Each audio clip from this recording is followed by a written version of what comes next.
శ్రీ గోమాత్రే నమః. అందరికీ హోలీ పండగ శుభాకాంక్షలు.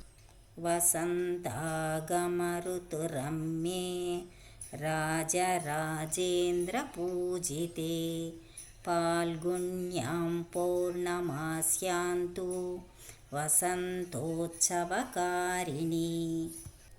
రమ్యమైన వసంత ఋతువు రాజులచే పూజించబడును. వసంతోత్సవానికి కారణం పాల్గుణ పూర్ణిమ. ఈ పాల్గుణ పూర్ణిమ కేవలం రంగుల పండుగ మాత్రమే కాదు, ఎన్నో ఆధ్యాత్మిక సాంఘిక విశిష్టతల సమాహారమని తెలుసుకోండి. విష్ణుమూర్తి తన మాయతో హోళిక అనే రాక్షసిని దహనం చేసి భక్తుడైన ప్రహ్లాదుని రక్షించిన రోజు. లోక కళ్యాణం కోసం పరమశివుడు మన్మధుణ్ణి భస్మం చేసిన రోజు. ఇంద్రియ నిగ్రహమే ముఖ్యమని తెలిపిన రోజు.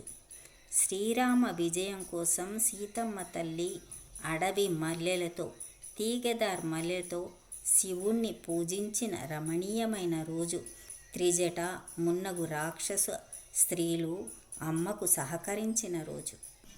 వన వృక్షాల పాత ఆకులు రాలి కొత్త చిగురులు తొడిగి ప్రకృతి మాత నూతన వస్త్రాలు ధరించినట్లుగా కనిపించే వసంతకాలం రమ్యంగా రాజులచే పూజించబడుతుంది.